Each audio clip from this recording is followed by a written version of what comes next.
মোবাইলেও মূল্য বৃদ্ধি, ভোট মিটতেই 30% লাভ রিচার্জে। মোদি জামানায় মূল্যবৃদ্ধির ষোলকলা পূর্ণ করল মোবাইল পরিষেবার খরচ। ভোট মিটতেই টান পড়ল মধ্য ও নিম্নবিত্ত ভারতবাসীর পকেটে। এক লাফে কম বেশি 30% বেড়ে গিয়েছে মোবাইল রিচার্জের খরচ।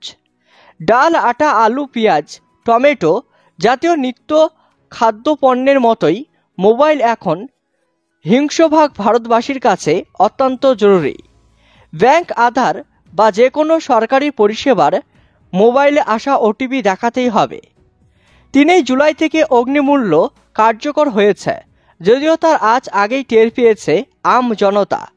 সেই নিয়ে ক্ষোভও বাড়ছে রাজ্যে রাজ্যে। আর এইসবের মধ্যেই আরও একটি তথ্য আগুনে ঘি ঢালছে।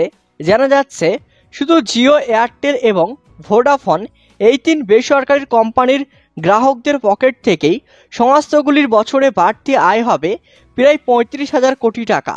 সঠিক হিসাব ধরলে অঙ্কটা 34,824 কোটি টাকা হবে।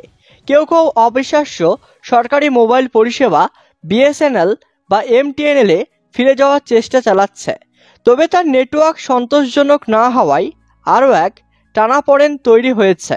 ক্ষুদ্রত আমজনতা প্রশ্ন তুলেছে, সব পরিকাঠামো থাকা সত্ত্বেও কেন বিএসএনএলকে যুগের সঙ্গে পাল্লা দেওয়ার মতো অবস্থায় নিয়ে যায়নি সরকার?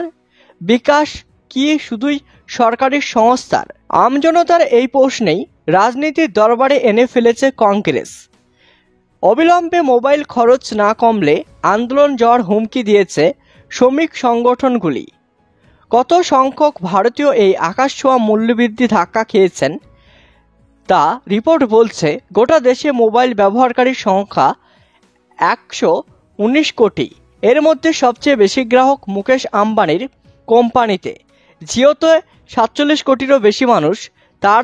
তারপরই ভারতীয় এয়ারটেলে 39 কোটি মানুষ। তারপরে ভোডাফোনে গ্রাহক রয়েছেন 22 কোটি 38 লক্ষ।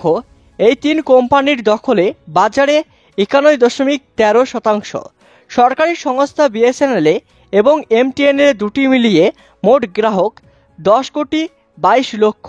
মোট মোবাইল পরিষেবা ব্যবহারকারীর মাত্র 8.59%, অর্থাৎ প্রায় 109 কোটি মানুষকে জুলাই থেকে বাড়তি খরচ গুনতে হচ্ছে। কংগ্রেসের অভিযোগ, গোটা বিষয়টা বেসরকারি সংস্থাগুলিকে বাজার দখলের সুযোগ করে দেওয়া হচ্ছে ছাড়া আর কিছু নয়। কংগ্রেসের মুখপাত্র তথা রাজ্যসভার সাংসদ রণদীপ সিং জানিয়েছেন, এই 3 কোম্পানির গ্রাহক সংখ্যাই 109 কোটি।